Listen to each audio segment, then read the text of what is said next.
Suppose you're a working class citizen during Elizabethan England. You work on the orders of a higher power, and climbing the social pyramid is unconceivable. Meanwhile, great ideas and inventions are being discussed and shared among the highest of society, and you're not even aware of it. Even if you were, you wouldn't even be allowed to take part.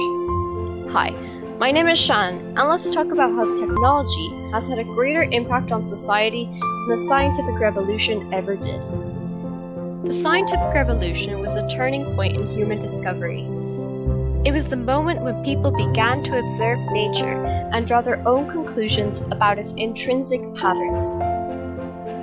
It is fair to say that this moment in history led us to many of the inventions that we have today due to the introduction of the scientific method. Some archaeologists have argued that the groundwork for the revolution was laid much before the event itself, as many scientists had already been experimenting and sharing ideas since the Neolithic period. The difference is that now it was more widespread and highly regarded. However, these privileges were reserved for the upper class, which for me is the key distinction between technology and the scientific revolution. Although the revolution had a great impact, it did not directly affect people from humble backgrounds until many years later when different technologies came to pass. I believe that for something to have an impact on society, it has to affect the average person. Which brings me to my original starting point. A working class citizen will not care for and or have a direct connection with the scientific developments of the time because of their current experiences and perspectives on life.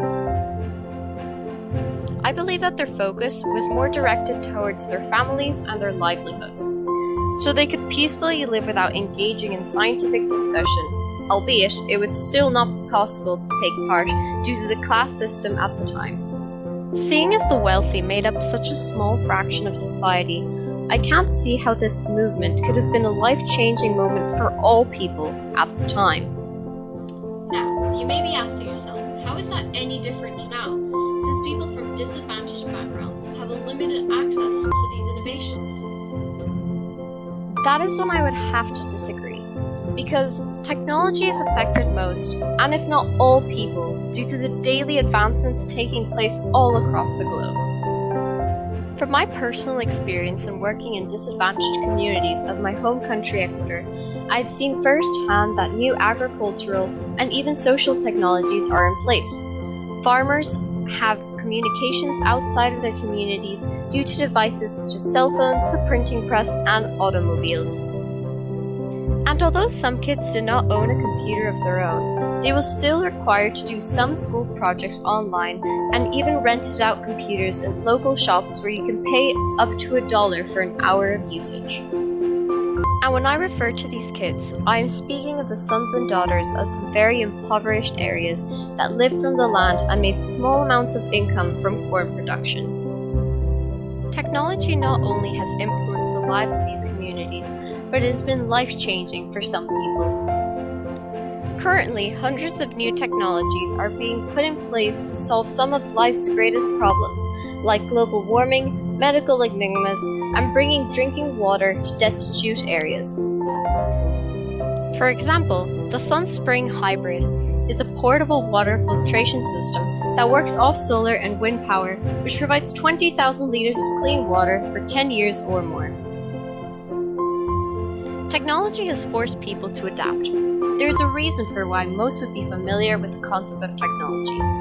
This is, of course, disregarding indigenous groups that prefer to be away from modern society.